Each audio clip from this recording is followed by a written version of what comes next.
Kita tahu bahwa Indonesia adalah negara dengan jumlah muslim terbesar di dunia. Tapi ingat gak sih? Bukan. Pernah kepikir gak sih kapan Islam pertama kali masuk ke Indonesia? Jadi, ada 3 teori yang mengatakan bahwa Islam masuk ke Indonesia lewat berbagai cara. Yang pertama, menurut Marco Polo, Islam pertama kali masuk ke Indonesia pada abad ke-13, dibawakan oleh bangsa Persia.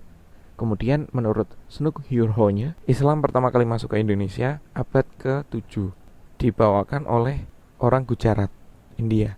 Kemudian yang ketiga, menurut sebagian besar sejarawan Indonesia, Islam pertama kali masuk ke Indonesia dibawakan langsung dari Arab sejak abad ke-7 Masehi. Ada beberapa bukti untuk memperkuat teori-teori tersebut.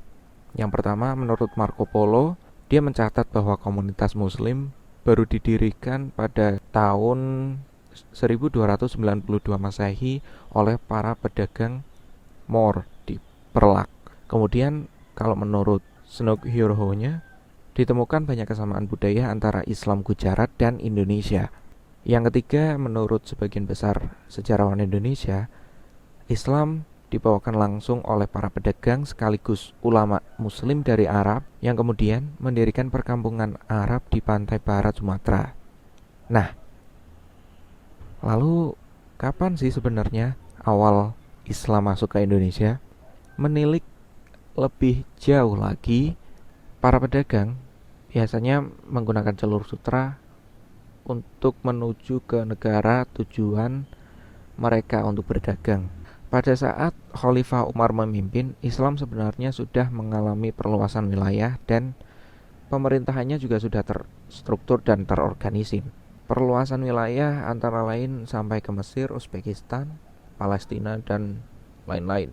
Kemudian, singkat cerita, pada saat Khalifah Ali memimpin, ada suatu peristiwa tentang perselisihan beliau dengan sahabat Muawiyah bin Abu Sufyan, yang dari perselisihan tersebut bahwa banyak ulama-ulama atau sahabat-sahabat yang memilih untuk berdakwah dengan alasan bahwa berdakwah adalah watak para anbiya. Dari sini sebagian sahabat memilih untuk berdakwah ke negara-negara yang belum pernah tersentuh oleh nilai-nilai keislaman.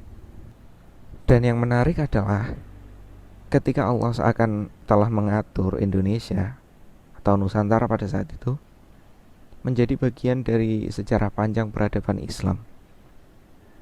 Diceritakan oleh Gus Baha bahwa salah satu murid Sayyidina Ali tersesat dalam pelayaran menuju Cina di Selat Malaka. Oleh karena itu, sahabat ini memilih untuk berdakwah di Nusantara. Sebagian besar sejarawan Indonesia mengatakan bahwa daerah tersebut adalah pantai barat Sumatera.